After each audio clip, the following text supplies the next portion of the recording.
তো গাইস প্রথমে ভিডিওটি দেখি, তারপর পাবলিকের করা ফানি কমেন্ট গুলো পড়ি।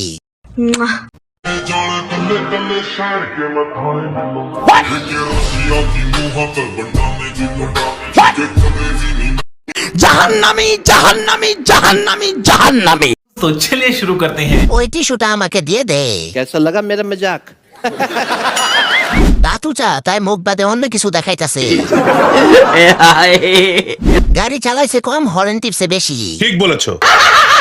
চায়না মাল ভাই, কোনো গ্যারান্টি নেই, ওয়ারেন্টি নেই, সাবধানে ব্যবহার করবেন। গাছের চেয়ে ফল বড় কেমনে কি? যাই হোক, মাথাটা জান্নাতে গেলে হবে। শুদ্ধ বাংলা ভাষায় এদেরকে জানি কি বলে। ফ্রিতে দেখতে পারছি এটাই অনেক, খাইতে হবে এমন কোনো কথা নেই। তেমন কিছু না, ভিউ কম হচ্ছে আর কি, এজন্য গভীরে যাওয়া লাগছে।